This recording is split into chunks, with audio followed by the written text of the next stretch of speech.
Tighten up, leaders. Welcome to the Nuts and Bolts of Leadership, the show that drills into the foundations of what leadership is all about. I'm your producer and co-host, Haley Gibson. And I'm your host, Billy Duran. Join us as we sit down with leaders from across the country to mine for nuggets of wisdom. All right, everyone, welcome into the meeting room, and because we're going to be talking about leadership. This is the Nuts and Bolts of Leadership podcast. I'm the host, Billy Duran, and I'd like to welcome into the meeting room today our producer and co-host, Haley Gibson. Haley, welcome to the meeting room. Great to be here. We've got a really special guest today, Brian Desigio, and I hope I got that right, Brian, the president and CEO of Structural Steel and Steel Products out of Fort Worth, Texas. Brian, welcome to the podcast. No, you sure got it right. Thanks for inviting me, Billy, and nice to meet you and Haley as well. So before Brian served as the CEO of Structural and Steel Products, you served as the president of Valmont Industries. And, you know, I actually wrote in my notes, with all due respect to all other industries, the ones I'm most familiar with, Brian, you have a pretty heavyweight resume in our field.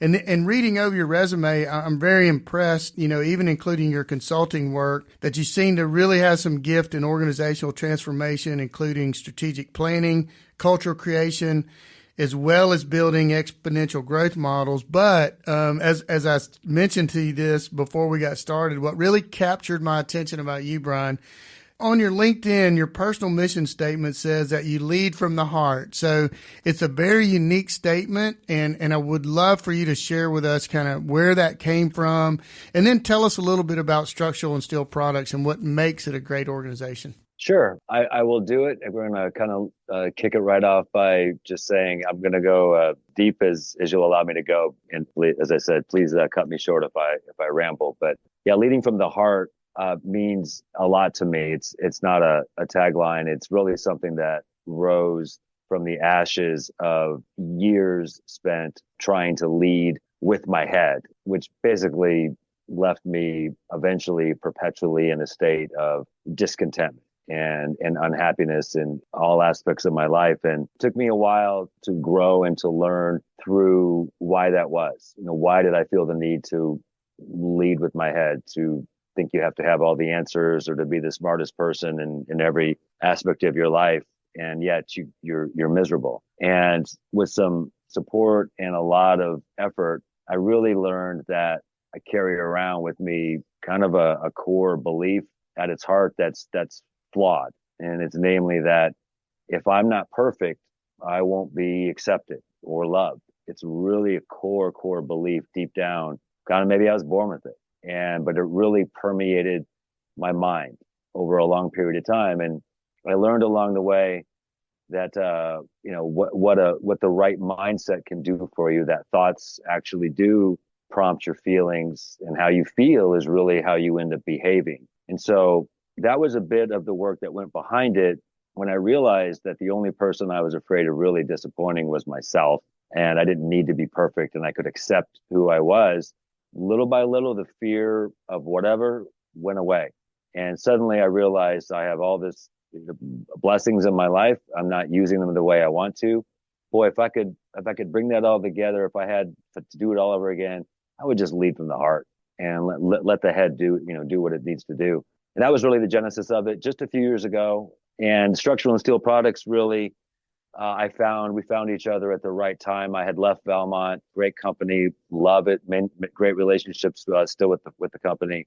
But I was at that moment of I needed to go find what I wanted to be when I grew up. And I thought for a while, I'll go find a company to buy. I'll find something small and I'll build it. I know how to do that. And I found my way into the now current ownership group of Structural and Steel Products and had a need. And I didn't realize I needed Structural and Steel Products as much as I did. And so it was a great marriage, and I've been leading from the heart since I joined, and we are growing like everyone in this space, but we're growing like a weed. We have a long, proud history. And so anyway, I'll kind of stop there and let you pick back up. So it's so interesting, Brian, to hear you say that. I'm trying to figure out what I want to be when I grow up. Haley's heard me say this, and our team hears me say this often, because we're always evolving. And it sounds to me like, you know, what you found is that what genuine leadership looks like, because genuine is who you are. You can only lead from who you are. we have a lot of people come on our podcast and we talk about books and what they're reading, and we'll ask you there towards the end kind of what you're reading.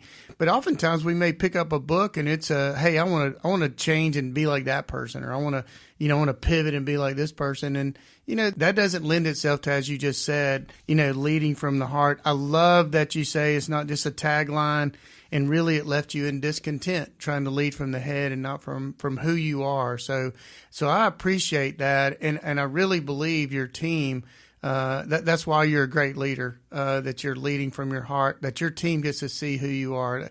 And the fact that you say, I needed structural steel products. It was great that marriage, you described it as a marriage, is coming together.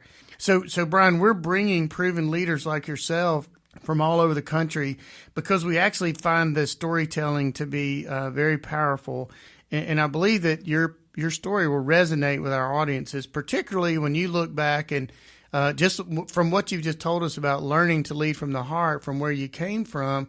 Tell us about young Brian and what it looked like when you first started thinking about, hey, I can be a leader, or did that come to you later in life? Tell us a little bit about the journey into leadership. Yeah, I appreciate the question. I looking back on even as a youngster, I think I always craved responsibility because I received praise for it when I was a kid. I was an only child, 2 working class parents. I grew up in the 70s, and that meant I got myself up in the morning. I walked to school. I came home. I did chores. And by the time my mom got home, usually she was home first. I needed to have my homework done. On good days, I was praised. And on days I didn't feel like doing all that, probably went to bed early. And so I kind of got that kick in my system a little early on. Hey, responsibility is a good thing.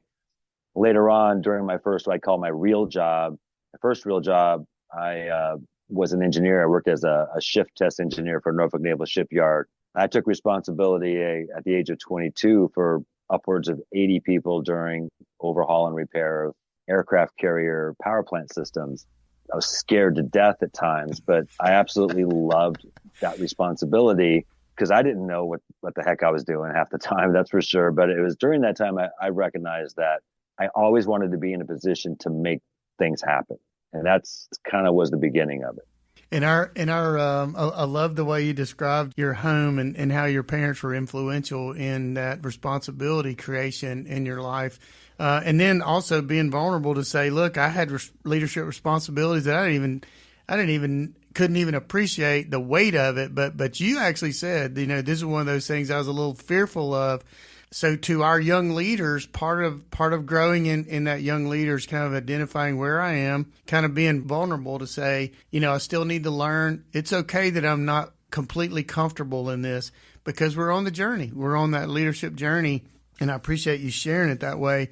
So Brian, when you look back and from that 22-year-old Brian who was in charge of that group of people and growing into, what you see today, connects the dots from those two stories. So there was young Brian. I got a big responsibility. 22-year-olds and 22-year-old leading 80 people. I mean, that's a huge deal.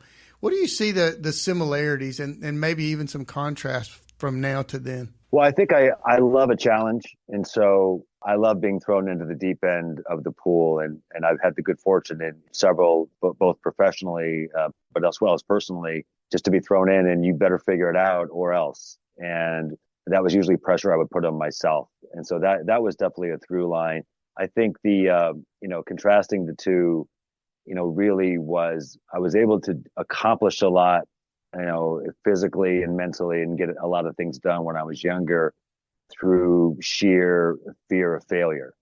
And, today I use that same energy and the same skill set. It's just a slightly different motivation, as we've touched on, but we'll probably talk a little bit more about being aware of oneself and how do you really lead change and help other people grow and transform if you haven't done that for yourself. So that would be kind of the through line through there. And the difference between young me and today is just the benefit of those years of needing to learn about who I am. Excellent. And so Brian, now that you're in the leadership position, the senior leader, you're the CEO of this huge organization.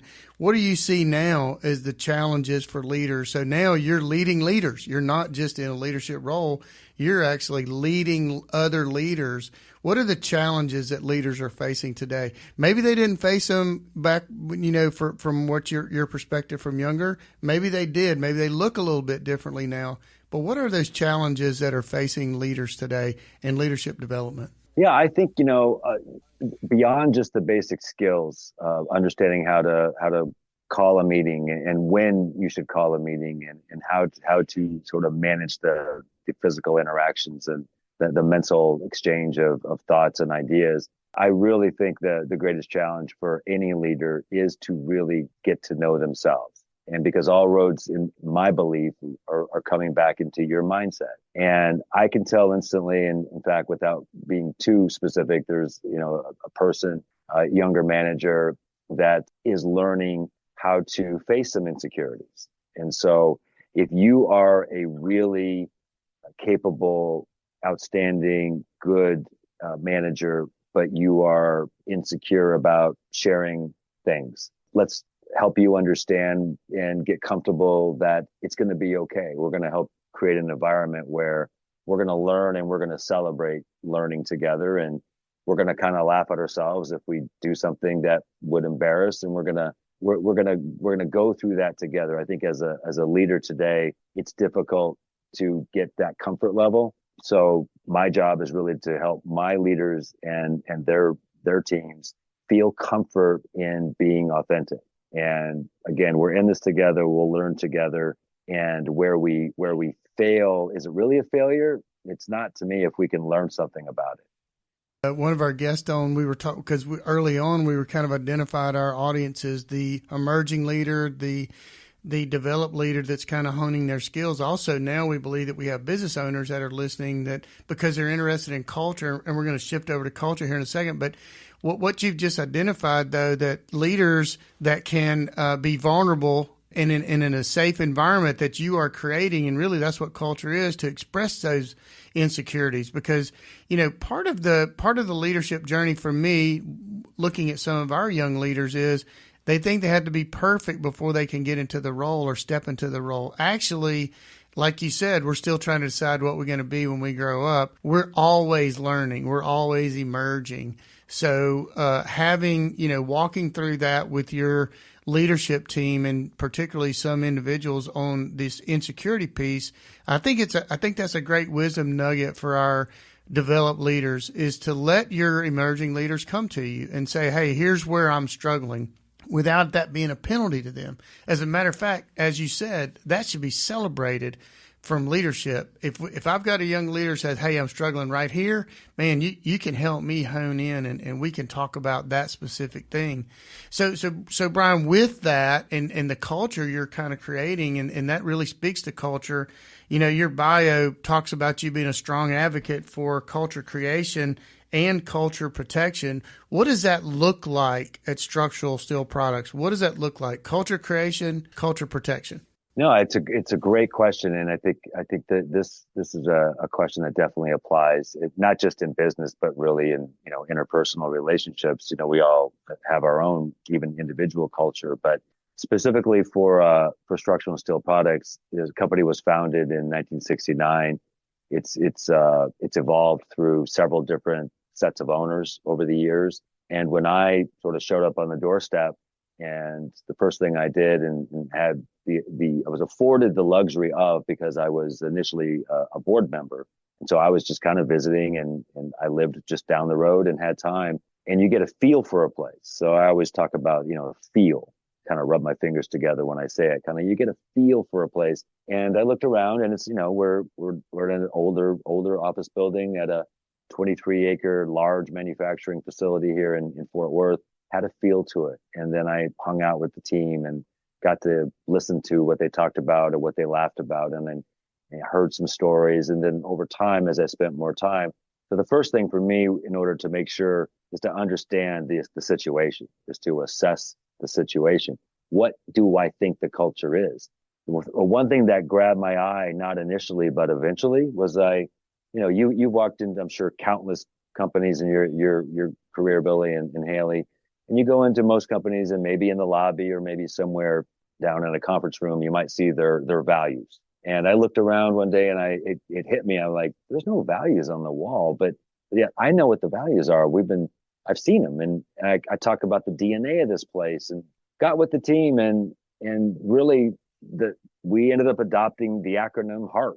And for us, it meant honesty, integrity, and action, engagement, accountability, respectfulness, valuing our differences, and teamwork, which is sharing our strength. And so we didn't really so much, create the culture as really codify the best parts of the culture and then to really live it.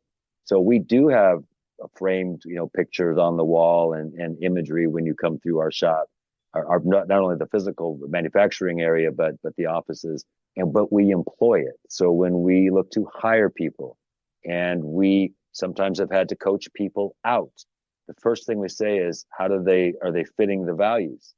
It's not a cult. It's the way that they interact. Do they care? Do they care about who we are and what we're trying to do? Do they care about each other? Is it a situation where they just need some additional time and energy and help? Or is it a different situation altogether? It's real obvious when we interview people, and sometimes it's a little harder to uncover when someone's been here for a long time. But as the needs of the business grow and change, sometimes those things come to the surface. So that's what it looks like for us. We're still, even though we've been around 50 years, Billy, I would say we're a young company. Like, we're just learning how great we are and how great we're going to continue to be. And it's so exciting to be part of that. And that's what culture means. Last thing I would say, and I warned you I might go on and on. When I spent a lot of my career in mergers and acquisitions, and dropping in, learning about a business, deciding whether it would be a good fit for a company I was working for. And I learned over a long period of time, the number one determinant of whether a company is going to be really successful or not has a lot less to do with their physical assets and everything to do with that culture. And of course, culture is it's not a thing. It's a real tangible, set of values and norms. And it usually really lives the strongest in a core group of people. It could be one person. It's usually a handful, 5, 7, 12 people, depending on the size of the company. You find those people, and when you spend time with them, you go, oh, I feel it. How do we preserve that as time goes on and people do, retire and move on to other things? But appreciate your patience with that answer. No, actually, yeah. I mean, there's probably 10 questions as follow-ups from what you said there. And I'm going to ask you a couple of those. One of them is a phrase that you said, and people might not be familiar with it. What does it look like to coach someone out? I mean, that caught my attention. How does Structural and Steel Products coach someone out if they are and we use this often, cultural misfit? I used to say cultural terrorist, but Haley wouldn't let me say that anymore. So now we say cultural misfit. How do you coach out those misfits? Yeah, if it's someone who's been with you a long time, and the needs of the business and things, we need to constantly evolve and grow as a company, because the world doesn't stop. And therefore, almost by default, but each of us individually needs to be wired in a way that allows us to grow and evolve. So one of the tenets of our culture, and we talk about ad nauseum, is, do you want to grow? And I say to any function, any area, I'm dying for people that desperately want to grow. Because I tell you what, if you outgrow where you're at over here, I will find an opportunity for you to grow over here. I cannot have enough of those folks. And over time, it starts to really become more obvious if someone just doesn't fit it. The most easy, simple form would be someone just doesn't quite have that desire to continue to grow. And while we need some steady eddies, if you will, I need people to want to be able to move on. The most egregious example is if someone just doesn't care and they won't engage with the business. They stick out like a sore thumb.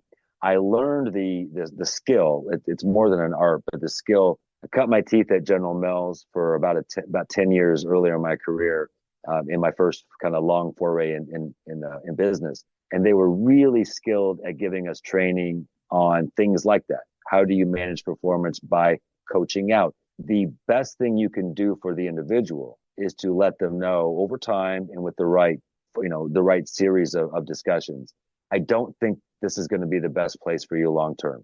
Let's not wait until we have to make a more, sudden move here. I want to give you that heads up. And it's not a warning at that point. It's not a threat. It's actually coming from a place of love, saying, you're a great person. I just don't think it's going to work out long term. A little bit of a long heads up. And some people would say, well, you're never going to do that because they're going to kind of quit quietly on you. And I say, well, if they were adding that much value anyway, you would have a whole different series of discussions. At that point, they're probably not adding as much value. You can afford to invest the time to give them a chance to look for something else, or in some cases, just to go ahead and move on. So that to me is the coaching out. In some cases, we have to make the move a little more quickly and swiftly than that. But in those situations where you actually let people know it's probably not going to be a great fit long term, and they're able to leave on their own merit, not only do they feel good about themselves, they will never speak ill about you or the company, which, selfishly speaking, that's a good thing. We want to have a good reputation for treating people well. And General Mills was really skilled about that. And again, I kind of cut my teeth watching that. I don't think that's taught enough, and I'm certainly not an expert in it, but at least that's what we try to do. Well, I can tell you this, this phrase, I've already put some brackets around it. This will be part of our language going forward.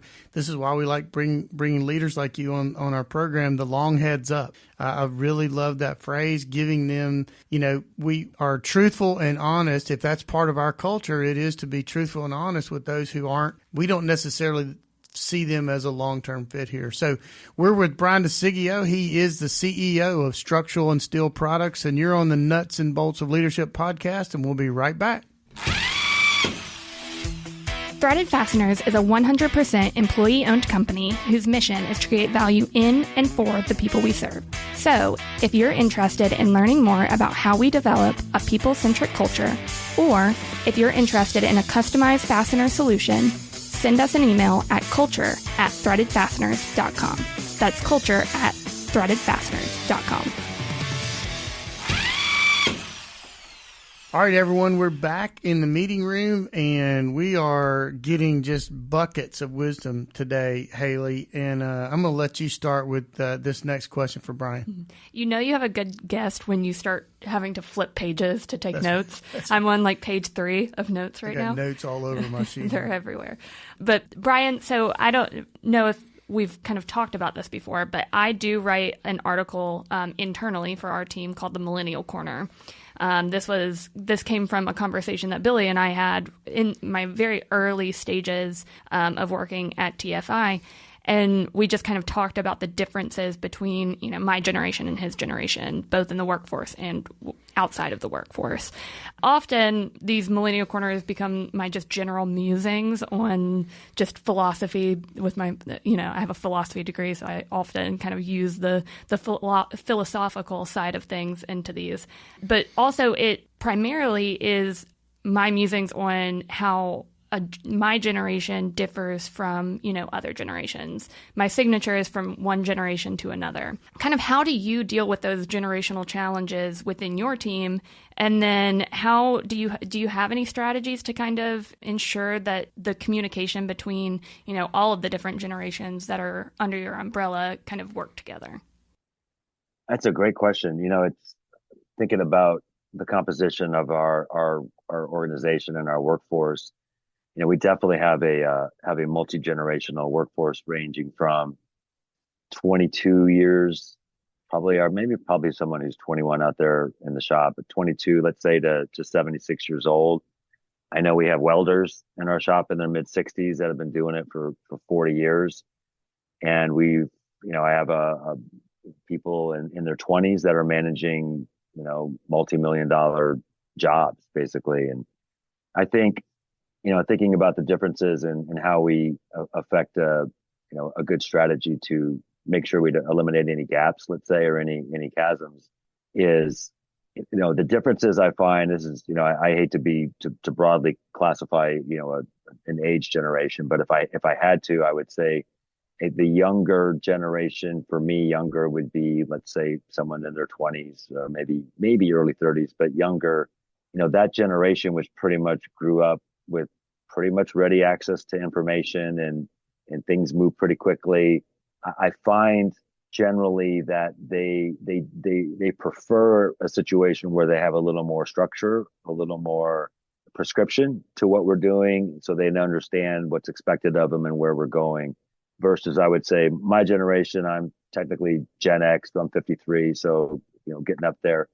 But my generation, maybe where we had to kind of figure more things out on our own, and there's pros and cons to both of that. And I think the flip side is the younger generation really respond well to a culture that is open and caring and transparent, and they are more willing to express themselves, as opposed to my generation, which was pretty much brought up to be seen, not heard, and keep things more bottled up. So I think the commonality, or the common strategy, if you will, but just as a way of life, is developing people. And like I mentioned earlier, really have a culture now. I'm really passionate about people that want to grow and grow for themselves as well as to help the business. And so by developing talent and really not having any bias towards age, good or bad, in any generation, just who's capable, who cares, who's trustworthy, who wants to grow, great, let's load them up. And so that's ranged from across all ages of our group. We, as an example, we identified a young woman here, mid-20s, who was handling our accounts receivable function. And we're chatting one day and finding out what she's interested in doing long term, and come to find out that she doesn't really want to be an accountant. I was like, whoa. And looking at all that she was managing already, we discussed it and talked to her about, would you ever consider being a project manager? And we were trying to establish and grow a utility business, structures business, which was, relatively speaking, selling those products direct to customers was a little bit new for us. And today she's literally managing multi-million-dollar, and more importantly, she's leading a cross-functional team that is pretty much across the board 10 to 20 years older than she is. And so I think by rewarding people based on their performance, it really is a better reflection of our culture, and just sends a message to everyone that age and maturity can be mutually exclusive. And I think that's such an awesome answer, because the strength and language that I grow and learn from Hali helps me communicate with more of our team members that are younger. I'm in the age bracket above you, Brian, so Hali and I have a lot of generational gap, but the amount of time we spend communicating with each other helps her communicate with my group and helps me be able to communicate with her group. But it's fantastic when you see that. And the challenge, look, I mean, it's a challenge when you've got a younger leader leading older leaders. Mm-hmm. And that's not a discriminatory issue. That's just a fact of life. We have some of those challenges, but great to know that you guys are working through those things, because I think what we found out with the millennials and the younger crowd, they want to know why. Our generation is that if someone said, hey, take this pile of bricks and move them over there, we would just do it and not ask any questions. The generation today said, well, why are we doing that? What's where's the value proposition in what we're doing with this? So I appreciate that answer. So Brian, your career, you've come in as transformational leader, and there's a difference between building an organization and maintaining an organization. Can you explain a little bit about that? Because it sounds like you've been involved in building and maintaining. Is there a difference from a leadership perspective when you're in those two different categories, so to speak? My honest, assessment of that for myself is I don't think there's much of a difference. And so I think the short answer is really no.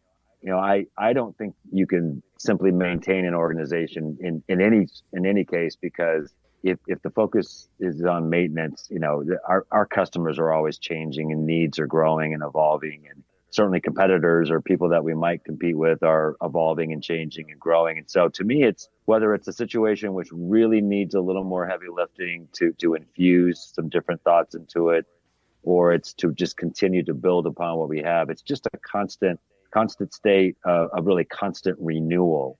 And you touched on it, Billy, in your previous comments around, the why. So for me, that part of that constant renewal is consistently talking about who we are and what we do and why we do it. One of the things that, we spend a fair bit of time when I first got here was to really, again, codify those things.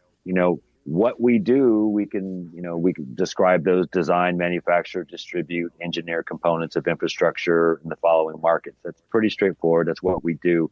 Who we are, some might call it, vision as a trusted partner to those who build and maintain infrastructure, enabling a safer and brighter world. Why we do it, once we got to that level of insight for ourselves, it really lit the fire burning. My daughter, who's now 17, was 14 at the time, asked me one day, she goes, so tell me about the company that you're working with. And I told her.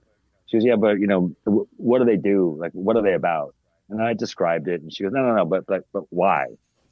And she kept saying why, and she's kind of winking at me. I go, oh, you want to know why it matters? And so I said, well, good question. I said, well, I don't know. And we talked through it, and then we talked as a team here, and we sort of soaked on it, and we said, fundamentally, we provide safe passage for people and power.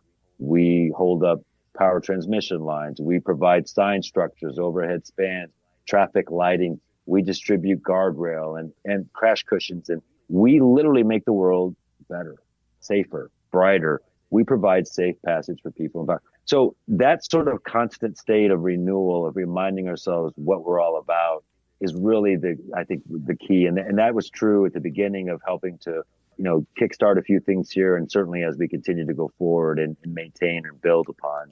So I think the same process is used in both. So Brian, it actually sounds like you sit in on some of our strategy meetings. When we talk constantly, we actually build a poster around who we are, which is at the foundation. What we do are the pillars of those found above the foundation, and then the roof is the why we do it, which is creating value. I love the fact that your daughter kept asking you that why.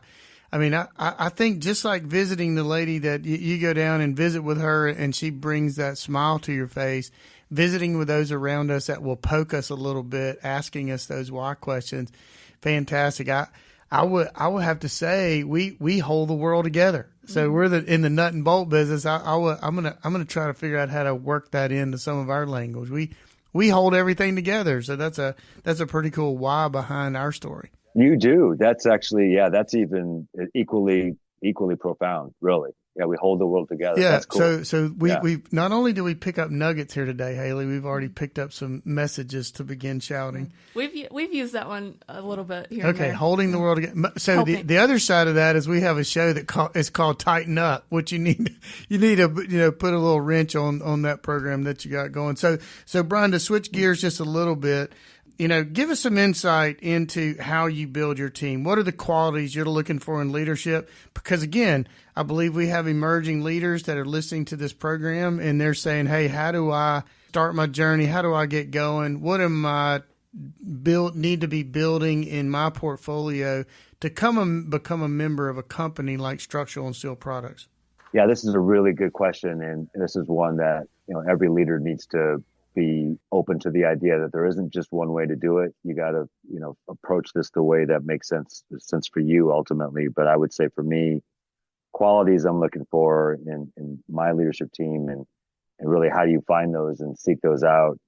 First and foremost, I'm looking for people that, I feel like I can trust. And it's hard to get that from one interview. So I want to spend a fair bit of time with folks, but people that communicate thoughtfully and as I've kind of talked earlier in our discussion, people that are seemingly aware at least of their own limitations. I'm far more interested in what they think of their own limitations than I think about their strengths, because hopefully I've screened enough to think that they're competent and we can measure those things a little easier than are they really aware of their limitations. The limitations are important because that's what comes out when things go wrong. And as you both know, things always go wrong. So if we're not aware of our limitations and how our team is constructed, that's going to really potentially create some rifts or some fissures potentially. I'm really interested in a person's backstory and what makes them tick. I think what this podcast is I'm really be excited to do something similar for my own team. So one of my favorite questions to ask someone is real simple. If I'm interviewing an engineer, we've built an engineering team here over the last couple of years, and I'll say, tell me why you love engineering. And I know I have the right person if they immediately spark to that and go, oh, when I was 5, I watched my father tear apart a car, whatever it is. And then some cases you might get it's more of a clinical answer. And I'm thinking, so that's pretty important. If someone can articulate that though, and bring it back to their own story and do it in a compelling way, then for me, I know that person can hold a room, can tell a story, and has probably spent a good amount of time thinking about what they can do to be helpful to other people. So if you were interviewing me, I'm going to kick this over to Hali in a second. If you were interviewing me and I said, because I built a tree fort when I was 8 and I just want to build cool things, would I have a chance? You'd have a chance with me for sure. Hali? I don't think I would survive that. Well, I guess if you ask me a marketing question, okay. Like, you what makes you excited about marketing? And my take on marketing is more of the language piece of it. I want to help people tell their stories through the language. So yeah, I like how you come from everything with your engineering background. I have not a marketing background. I have a political science and philosophy background. But then when I started doing all of the marketing things, I realized marketing is pretty much just all philosophy, and being able to communicate things in different ways is pretty much all that philosophy is. But how do you, as an engineer, engineers tend to be kind of pragmatists. They look at everything with a very analytical lens. How do you, with your background, serving as a CEO, lead from the heart instead of that analytical approach? This is a great question. I'm going to answer this question, but I can't go on without addressing what you just said, Hali, which is on your answer on the marketing. You know, when I hear you talk, what I hear is a person who fundamentally wants to help people connect. And you do that through your storytelling, through combining your philosophy, your understanding of language and different thoughts and ideas, and you're helping people connect through marketing and bringing people together. I mean, to me, that's really cool. To your question on the engineer as pragmatist, it's very true. For I would say most of my life, certainly younger, and a good chunk of my adult life, my wife would tease me. She would actually get very annoyed with me when I would say, is there a point to the story? Can we kind of get to the bottom line here? Is there, can we summarize this thing? That I don't think that's just a guy thing, but it probably tends to favor the male sex, that we're a little bit more idiots, let's say. But no, so I definitely have that in me, which is, I guess I got to get to the, do I have something here to work with or not? Then you balance that with, well, wait a second. The other side of that is I have a vision. We share a dream.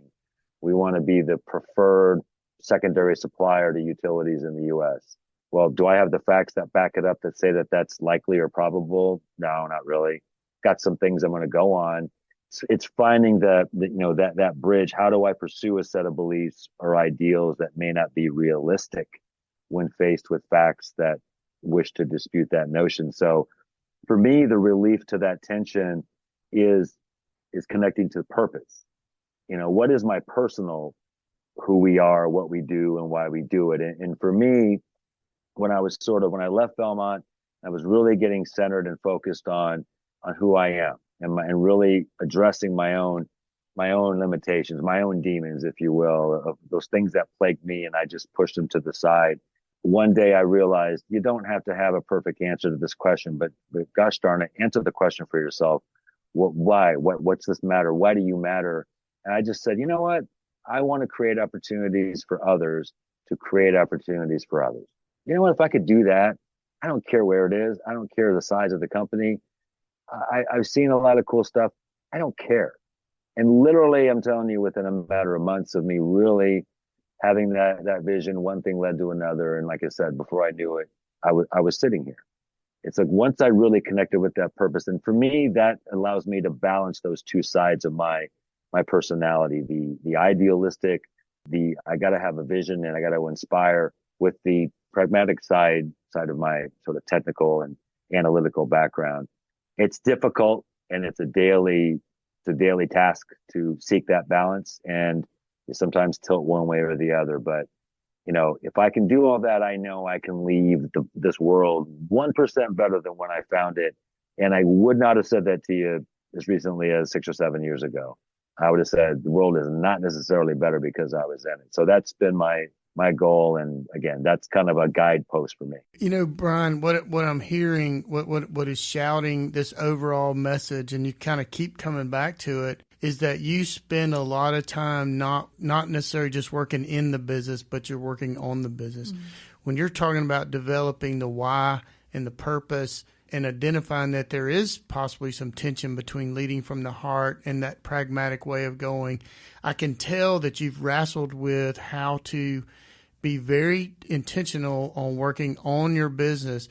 And it sounds like you're communicating well to your team how people and individuals need to work on themselves, not just in their skill set, but in their heart set, deciding who they are and what they want to do. And in my situation, my runway is getting a little short. What's the legacy piece? What do I want to leave my fingerprints on, when I walk away from this company? Those kind of things. And I can, the dynamics of your leadership are really coming out loud and clear. And I'm so proud for you and your team, particularly on what it's doing for your company. So Brian, we're kind of getting to the end, and I want to ask you a couple of questions that we ask all of our guests. What are you reading these days? What's a good book you've just put your hands on recently, or maybe besides the Nuts and Bolts of Leadership podcast, what other podcasts might you be listening to, and maybe can point some of our leaders to some things that you're picking up your own wisdom nuggets on? Oh, no, thanks for the question. I would say for the most part, my podcast listening is complete escapism. So it's comedy. I'll listen to Joe Rogan from time to time. It's truly just, nonsensical stuff that I can just be mindless about. From a podcast perspective, there's one that I do listen to from time to time that a friend of mine who's an executive coach turned me on to called the 90th Percentile podcast. And it's put out by two guys, Zinger Folkman. And it's a nice kind of 20-minute per episode. I think they've done a little more than 100 of them so far. If someone was new to it, they could sort of pick and choose. But they'll cover a range of topics, all centered around different aspects of leadership, developing organizations, performance management, developing oneself. I found that to be a good listen. From a book standpoint, I've talked a lot about, I guess, kind of self-actualization techniques. But the single best book, if someone said, "Hey, I need to get in touch with why I'm out of sorts, or why I feel a little depressed. I'm not sure why, or I'm angry." The best book for me that really was a game changer was a book called Feeling Good: The New Mood Therapy, which is written by a guy named Dr. David Burns. And Dr. David Burns, and again, I'll be full candid with you.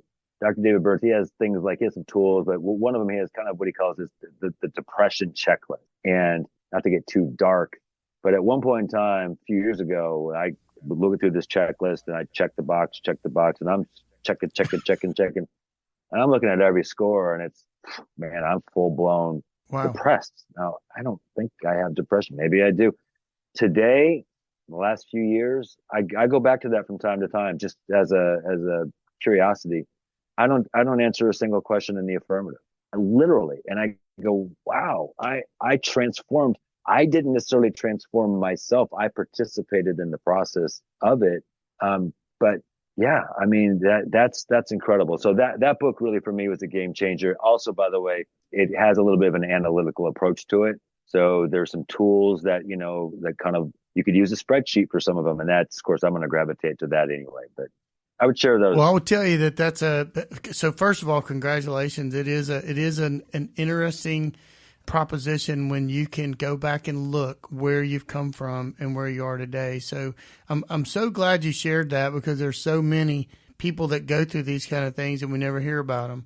We never hear about all we see is it's like the photo album. All you see is the good stuff. You very rarely hear about the hard stuff. So I appreciate you being transparent with us today. Haley had a follow-up question for you. Well, I had one follow-up, but when you started talking about feeling good, I now have another follow-up. So we have talked about kind of leading, how some people have a tendency to lead with no instead of leading with yes. And I've kind of caught myself doing that a little bit, like a leading with a no versus kind of opening up yourself to all of the different possibilities. So I kind of wanted to see how that book, You're Feeling Good, kind of maybe changed your mindset to instead of a leading with no, a leading with yes.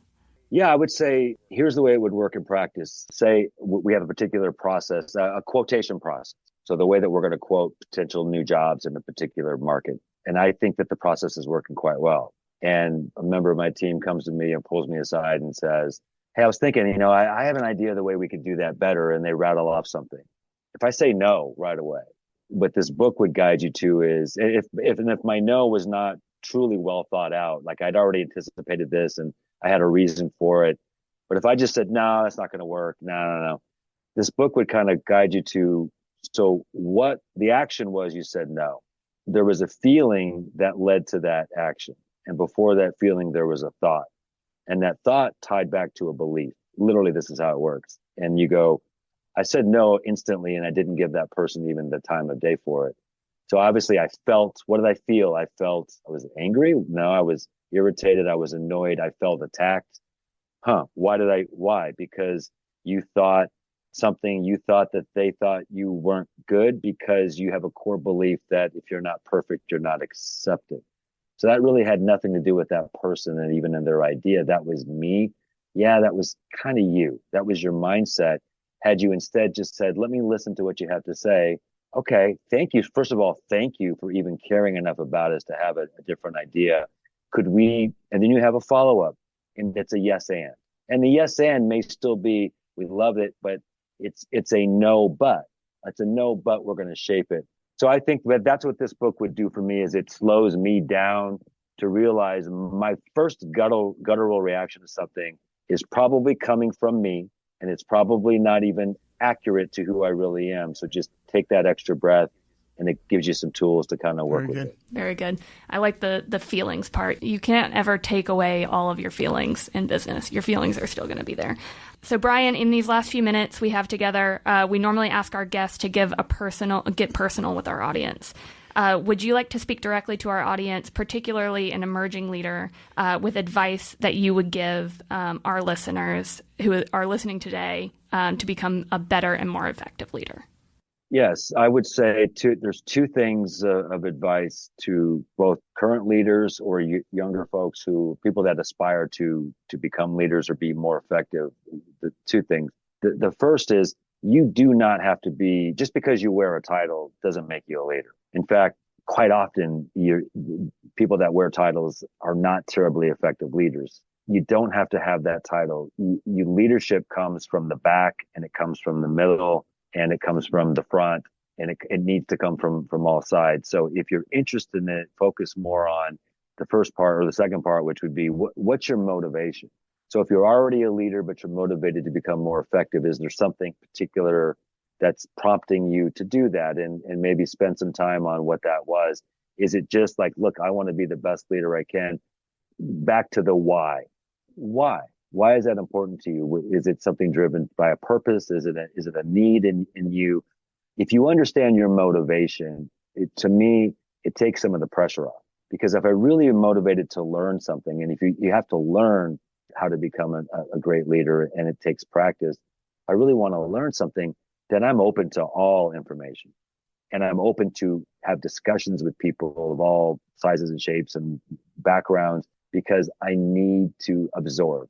If I'm just trying to get to a destination and I jump across this whole process, in the middle of it, you're going to be a lot like I was many years ago, which was, from the outside looking in, you're at this great destination, you're really successful. But inside, I was filled with discontent. I'd never asked myself the question, well, why did you want to become a leader in the first place? Really understood that motivation. That's what I would say to someone. Very good, Brian. And listen, we just cannot thank you enough for taking time out. I know your schedule is busy. Spending an hour with us today, just filling our sheets with lots of great information. So Brian Desigio, he is the president and CEO of Structural Steel Products. Brian, thanks for spending time with us today on the podcast. Thank you very much for having me. I really enjoy it, and I will continue to listen. All right. Haley and I will be right back. All right, welcome back. What a great interview with Brian Desigio. I know that we went a little bit long, Haley, but good night. It just kept coming. The information was great, resonating with me as a leader. kind of pointing out what vulnerability looks like, how we talk about our own insecurities, how we developed. Brian talked a lot about, developing, kind of transitioning from leading from the head to leading from the heart, and what that looked like as a genuine leader. So lots of nuggets here today on the podcast. I like that you said genuine, because he talked a lot about knowing yourself and leading from yourself, and being your authentic self. And we've talked about that a little bit on the podcast. But one of the things that I really appreciate is, giving people the authority to say, you can be yourself with me. And we appreciate that. That's a value that you bring, is to bring your authentic self. And, some people might say, I have my work personality and I have my home personality. But really, we want both of those things to come to work, because if you're not giving your full authentic self, you're really not giving 100% of yourself. And along those lines, too, I love that he mentioned that a company has a DNA. Knowing yourself and knowing the DNA of the team that you're in and the company that you work for, that all is a part of being able to lead your team and your company. Because if you're not aware of what the DNA of your team is, you're not going to be able to lead it. And really him saying from the outside in, when he walked in, he didn't see culture on the wall. He just felt the culture. And actually, when he talked about how culture at times can be kind of caught up in a core group of people, and how important that core group of people is, that culture is not just a tagline. It's really in, as you said, the DNA of who we are, what we do, and why we do it. Where we heard that before, I thought that was really cool that we could tie those things together with our company. Mm-hmm. The Leadership School of Simon Sinek. The Leadership School. We actually have had such a great time today. Winding this up today, Haley, looking forward to the next podcast already. So until we meet again, tighten up. Tighten up. Thank you for joining the Nuts and Bolts of Leadership podcast, brought to you by the employee owners of Threaded Fasteners. If you enjoyed our conversation, please subscribe to, rate, and review the Nuts and Bolts of Leadership wherever you listen to your favorite podcasts. Do you have a leadership story to tell or a question to ask? Email us at podcast@threadedfasteners.com. That's podcast@threadedfasteners.com. This show is made possible by our family at Threaded Fasteners, Inc. Our mission is to create value in and for the people we serve. Interested in learning more about TFI and how we create value in our team, in our communities, and in our customers? Visit threadedfasteners.com. Thank you again for listening. I'm your co-host and producer, Haley Gibson. And I'm your host, Billy Duray. This show is edited and produced by Johnny Glenn and our friends at Deep Fried Studios.